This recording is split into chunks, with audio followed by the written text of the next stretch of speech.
சென்னை மற்றும் புறநகர் பகுதிகளில் ரேஷன் கடைகள் செயல்படும் நேரம் மாற்றப்பட உள்ளதாக தகவல் வெளியாகியுள்ளது. சென்னை மற்றும் புறநகர் பகுதிகளில் உள்ள ரேஷன் கடைகள் காலை 8:30 மணி முதல் நண்பகல் 12:30 மணி வரையும், பிற்பகல் 3 மணி முதல் இரவு 7 மணி வரையும் செயல்படுகின்றன. இந்த நிலையில் மதிய இடைவெளி நேரத்தில் அரிசி, கோதுமை, சர்க்கரை, பாமாயில் உள்ளிட்ட பொருட்கள் கடத்தப்படுவது கூட்டுறவு மற்றும் உணவுத்துறை அதிகாரிகள் நடத்திய ஆய்வின் மூலம் உறுதியானது. இதையடுத்து சென்னை மற்றும் புறநகர் பகுதிகளில் மதியத்தில் ரேஷன் கடைகள் மூடப்படும் நேரத்தை குறைக்க அதிகாரிகள் முடிவு செய்துள்ளனர்.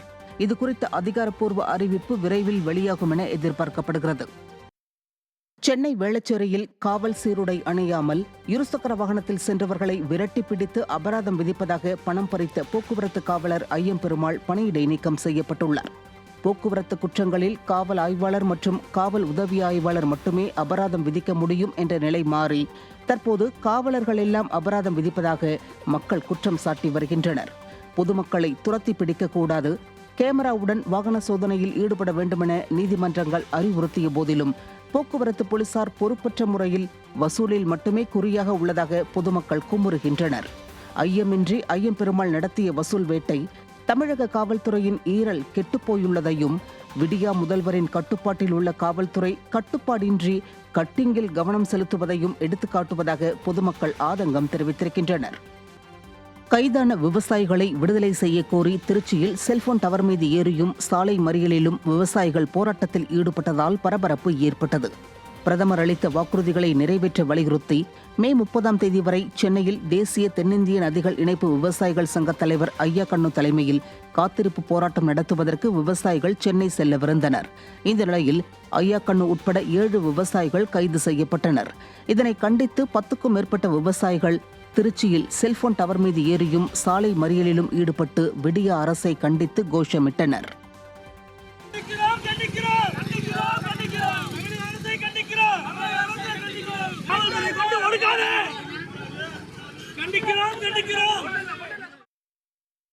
அனுமதியும் தரவில்லை. இல்லை, நீங்கள் வாங்கணும் எங்களை சொல்ல, வேண்டான்னு சொல்ல.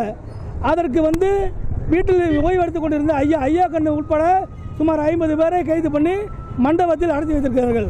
இங்கே தமிழ்நாட்டில் கஞ்சா விற்கிறவன், கற்பழிக்கிறவன்லாம் சுதந்திரமாக திரிகிறான். இவங்களுக்கு பார்த்தீங்கன்னா வாய் பேச்சு தான். படைத்தவன் மட்டும் கடவுள் அல்ல, பயிர் செய்வன் கடவுள்னு மேடைக்கு மேடை பேசுகிறானே தவிர அரசியல்வாதிலாம் யாரும் விவசாயிகளுக்கு உதவி செய்யலை.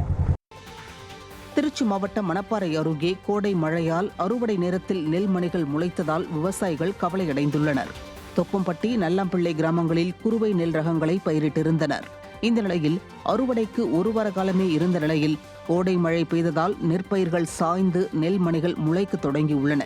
மேலும் வயலில் இருந்து தண்ணீரை வெளியேற்றவும் அறுவடை செய்யவும் வழியில்லாமல் விவசாயிகள் வேதனையடைந்துள்ளனர். ஏக்கருக்கு 40 முதல் 50,000 ரூபாய் வரை நஷ்டம் ஏற்பட்டுள்ளதாகவும், பாதிக்கப்பட்ட பகுதிகளை கணக்கீடு செய்து இழப்பீடு வழங்க வேண்டும் என்றும் விடிய அரசுக்கு விவசாயிகள் வலியுறுத்தியுள்ளனர்.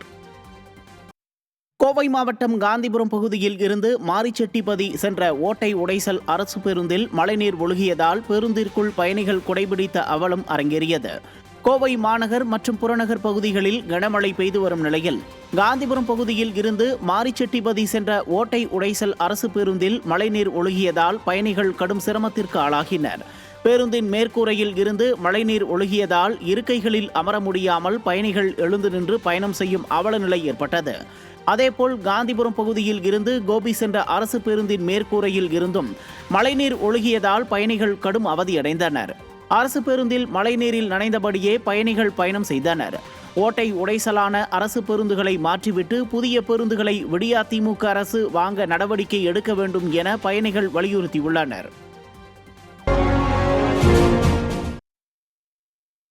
புதுக்கோட்டை மாவட்டம் குருவாண்டான் தெரு குடிநீர் தொட்டியில் மாட்டு சாணம் கலக்கப்பட்டதாக கூறப்பட்ட விவகாரத்தில் 3 பேரிடம் சிபிசிஐடி போலீசார் விசாரணை நடத்தினர்.